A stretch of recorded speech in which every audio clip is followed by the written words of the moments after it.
નમસ્કાર મિત્રો, હું છું આપનો ધાર્મિક માથુકિયા.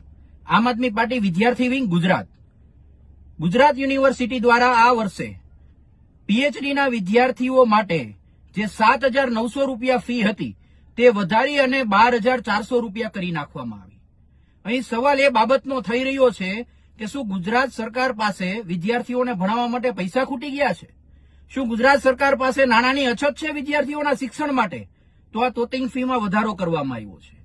અને જો ખરેખર ગુજરાત સરકાર પાસે નાણાંની અછત હોય અને વિદ્યાર્થીઓના શિક્ષણ માટે વાપરી ન શકતા હોય તો સવાલ એ પણ થાય છે કે નરેન્દ્ર મોદીજીની સભા માટે જર્મન ડોમના પૈસા ક્યાંથી આવે છે?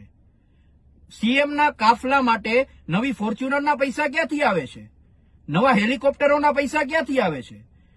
જે પૈસા વિદ્યાર્થીઓના હિત માટે, યુવાનોના હિત માટે અને ગુજરાતના હિત માટે વાપરવા જોઈએ એ જ પૈસા તોતિંગ એડવર્ટાઇઝ માટે વપરાવામાં આવે છે, એ જ પૈસા સીએમના કાફલાઓમાં વાપરવામાં આવે છે અને એ જ પૈસા વીઆઈપી કલ્ચરમાં વાપરવામાં આવે છે.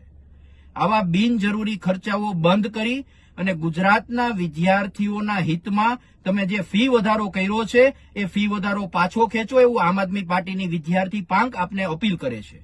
આવનારા સમયોમાં જો આ ફી વધારો પાછો ખેંચવામાં નહીં આવે તો પૂરી આમ આદમી પાર્ટી અને આમ આદમી પાર્ટીની વિદ્યાર્થી પાંખ વિદ્યાર્થીઓ અને વાલીઓને સાથે રાખી રસ્તા પર ઉતરશે, આંદોલન કરશે, જરૂર પડે કોર્ટમાં પણ જઈશું અને તમને જે ફી